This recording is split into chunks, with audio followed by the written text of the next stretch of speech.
Hey, it's Storytelling Ron here. Kind of like, okay, everything's set up. Monster Manual. I keep smacking my lips. Sorry. It's like coffee and all that. Hey, let me just get some cold coffee. Monster Manual Expanded. I really like this. I just wanted to. It's on dmsguild.com. I believe that's dmsguild.com. Monster Manual Expanded. I really like this product. It's my style of making monsters. I always make my monsters like I like monsters where, like Lord of the Rings. The ecology of Lord of the Rings is like real, kind of realistic. Like there's a limited amount of creatures. It's not just all over the place like a Harry Potter or high fantasy where you just have, where you just sprinkle monsters and creatures wherever you want. I like to think of my monsters in an ecology, like, how, if there's orcs, what kind of orcs, different kinds of orcs, who's doing what, who's good, who's tough, who's weak. So, yeah, when my players encounter an area, there's always a theme, an overriding theme of creatures that are all similar, as opposed to just a bunch of different things. And so, obviously, Monster Manual Expanded really helps with that. And I did it on my own, but I bought this for the fun of it. It's $19.99. It's pretty pricey for a PDF, but they did a lot of work. I mean, I'm pretty sure most of the artwork is acquired, but that's how it works. In doing little indie stuff, and a lot of the work, obviously, all the work is like open license or whatever the heck, public whatever license or whatever. Anyway, but I still think it's great. Dragon X, whoever this is, did it. A lot of stuff here. I just want to kind of go through some just to show you. This is obviously artwork from that you can use at DM's Guild. They give you a lot of artwork at DM's Guild that if you make your own stuff, you can actually use that artwork in your products. So as you can see, they have a really good table of contents with different, the era Crocras, era Crocras, and they give them like tougher and higher level kind of versions of. And obviously the artwork is, it's sort of, he's going to find the best artwork he can to fit the creature, but it's not obviously always accurate. So I wouldn't the scout is not, I wouldn't say that's probably the scout. That's probably the best artwork he could find. But anyway, you get the idea. So the artwork is obviously good quality, but not 100% exacto mundo. It's just what he could get. But I really like I think this is a great product. I think that this gives you good ideas on what you can use when you create, a society, an ecology of a type of creature that you would want to use. And I definitely had a lot of fun with this one. I like an aboleth. Like I'll just show you a few, just to get like the aboleth. The most of these are tougher. They made them a little tougher. I would have liked a weaker version of some of the stuff, which he generally went tougher. But he did give us. What's kind of cool is these scum creatures that are sort of servants of the aboleth. That's cool. I kind of I probably would add like a little slime extra thing here to it, like a stickiness or a resist getting stuck or slipping to it. But that's just me. So that's kind of cool. There's more angels, a couple more angels, animated objects, Ankhags. This is cool. You got a queen, and you got broodlings, and then of course you're gonna have the regular warrior type. You can add some more for that, but you get the idea for that one. Azors. Let's go down. Beholders. I kind of wish he would have made a weaker version of Beholder. That'd be kind of cool because I know there is one. But just another kind of a mid, and then but these are all tougher ones, which is cool. Bugbears is great. You got more versions, more variation. This one's kind of generic, just looks a little tougher. Let's see, and then here you got some stuff with Indomitable, Second Wind, obviously, which is a champion. He's got 128 hit points, pretty good, really tough. Footpad, so it's gonna be a little weaker, I think. Yeah, with a sneak attack, cunning action, I get that. A Marauder, probably a little crazier, distracting strike. Okay. What else here? A Priest, yeah, with some spells to help out. That's cool. I really like the Bullywugs. I played a few times. but before getting this, obviously I've seen this artwork before. Bullywug Brute, and a chieftain. They're obviously tougher now, not just like 20 hit points. So that's cool. I like that. Witch Doctor, excellent. Swamp Stalker, definitely. You want sneaking around in the water. Bullets I haven't played, but yeah, they got a greater bullet. So you got Cambions here, a bunch of different kinds. Hell Knight, Carrion Crawler, okay, enormous one. All right, that's cool. Centaurs, Chimeras, you got some tougher looking ones. And Chimera. Yeah, more buggy. Okay. Chul Juggernaut, Slime Chul, that's cool. I've used Chuls, and of course they're servants of Aboleth, the Aboleths as well, which I've used. And got some tougher ones actually. You know what? I have something coming up. I did not see these yet. I might actually add these in. I do. I created a whole ecology of creatures based off of these. The Aboleth in here and the Scum, and then the Chul. But I actually missed this. I didn't realize, because I generally come here for like what I want as opposed to reading the whole thing, because I know, you know what I mean. But I still love it. I really think you should. This is a really great source. You got more Cyclopses. Like for instance, I've used. Let me go down to. There's more what kind of white dragon? Mature adult, young adult. So little mixes in here with dragons. Giving you a little extra, couple of different. Levels. Dorgars, that's one that definitely needs to be fleshed out, right? Obviously there's some in Out of the Abyss, but definitely if the Dark Dwarves, you definitely want to have that fleshed out more. That's really helpful. An elf, obviously you can never have a limit of different types of drow. That's for sure. I like the Eden is pretty weak, right? The original Eden is only like it's kind of like a fourth level, party. Could easily beat an Eden, I would say. Fifth and sixth, definitely not. Definitely beyond that, it's like you don't even want to do it. But yeah, now he's got some tougher Edens, which is cool. Let's see, the recent one I used was, you got some ghouls and this is really great. Giants, more giant versions.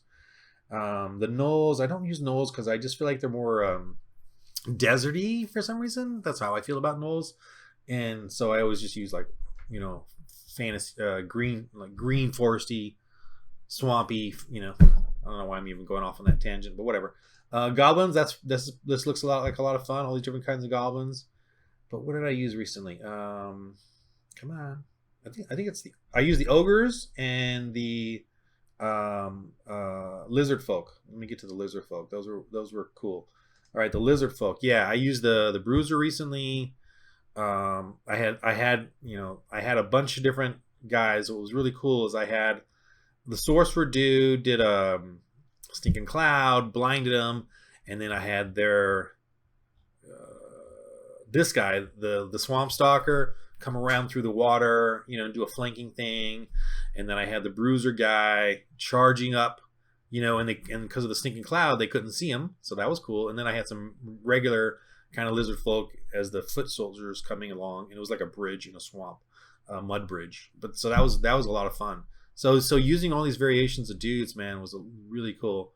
And you know what I mean, because you got a fast tough guy, you've got the berserker rather, and then what's this guy, the bruiser. So there's little variations, like berserker's a little crazier, bruiser's tough but crazy, and then of course you have the champion, which is the super tough guy.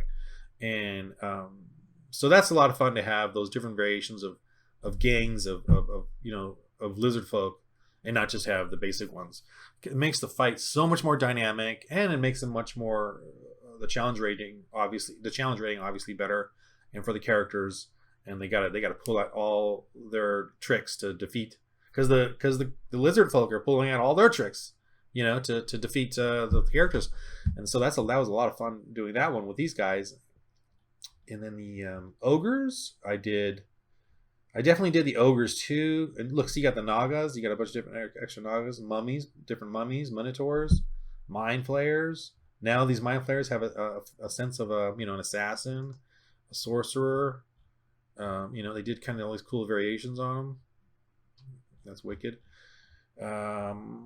Ogres. Okay, so here's the ogre. Oh, I had a lot of fun with the ogres. Obviously, the artwork. What is this? This is Nothic. Yeah, ogres. They use this artwork for it. Found acquired or whatever. But yeah, the ogres was cool because obviously the ogre like the Eden is kind of low level, like a low level giant. But these really help make them more interesting. You got a chieftain, bruiser, champion of Vapric, whatever that Vapric. They got extra cool things going on. Regeneration. Oh, that's right. This one has like a troll blood in them or something. Then you got the bruisers, and then you got the skirmishers, the shaman. That's cool. Kind of mess things up. And then of course, ogre warhulk. So it's fun to have. This they had and I didn't use all of them. I used about half of these in another war party that they found, and I also included a hill giant, which was a lot of fun to mess them up. He was part of this group, so that was, you know what I mean. So it really adds dynamics to. I really love doing it this way. I don't like having different weird creatures like in a dungeon where it doesn't make sense. I'd rather have it where everything makes sense. That the ecology of that dungeon or that whatever realm or area makes sense. Like who's there and what they're doing and all the different roles they have. I prefer it that way than having just different unique monsters. And because it gives the characters too a sense of this world. There's sort of a foundation that they understand and have to deal with and fight. So I highly recommend Monster Manual Expanded. You can get that on DM's Guild. It's got a lot of look at all these orcs. Look at all those that you can add to your little repertoire of encounters with an orc party. Owlbears. They even if I guess if you want to do more Fey or Fairy kind of. Got a bunch of extra choices there. Got a young worm. That's cool. Young purple worm. Challenge. Still challenge 8. Some extra Quaggoths, and that'll be help with the Drow, I guess. Russia. What else? Sahaugin, definitely. Yeah, I mean, you're gonna have. That's obviously a whole kingdom right there of different cool things you can do. Probably even I would even add this to the Saltmarsh, right? Kind of change up Saltmarsh because there's a whole. I haven't read it through totally yet, but I know there's that Sahaugin area, and I would definitely probably add some of these, change it up a little bit in there, and definitely changes it from a dungeon grind when they know have to deal with different kinds of even this is a Sahaugin layer, but it's not a dungeon grind because you're not just we fight Sahaugin. It's going to be there's a priest, there's someone sneaking around trying to get us from following us. We're getting cast, they're summoning creatures out of the ocean. We got to deal with all these different things. So that's what's cool about doing these sort of very expanded variations on the races. That's what I love the most about creatures. You got a bunch of different skeletons in here. That's really a bunch. So this is a great product. $19.99, a little high, but it's a lot of work. I'm happy I bought it. A bunch of new troglodyte, a bunch of trolls, and it even gives me ideas on I could add this to this one or that one to that one, or change it up a little. So I really am very happy with this product, and these are kind of cool looking trolls. Here, this artwork, and of course, this is obviously a different artist. But I really love this. This really makes it so much more interesting. It's a really exciting product. I really highly recommend it. I definitely have it open when I'm creating my own. Actually, for both, when I'm the homebrew and for the like in Tomb Annihilation, I'm actually using more. Let's see, the salamanders. Is it in here? Because I actually in the Tomb of Annihilation for the I forgot the mines, the forge. I forgot the name of it, but because I always forget the names. But I changed out just the basic salamanders in there, and use these ones. No, not salamanders. No, it's not salamanders. Sorry, it's fire newts. Fire newts. Is it in here? Or let me see. Even if it isn't, I use this type of. Okay, sorry, I'm just thinking off the top of my head here. There's fire newts. No, they don't have fire newts. Anyway, I did the same thing. I chose I did a priest. I did a, I don't know if I used, I don't know where I have to look it up, but anyway, I chose fire newts, and with this same type of thing, where there's a there's a tough guy, there's a worker guy, and then there's the priest guy. I mean, they do have a little bit of that in there, but I wanted to do it even more. And they had a ranger scout guy that sneaks around and is messing with them and following them and doing shots from the far away as he's hidden and harassing them.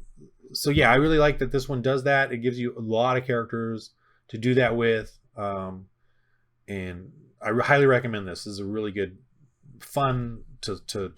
It's really fun too to just kind of browse it.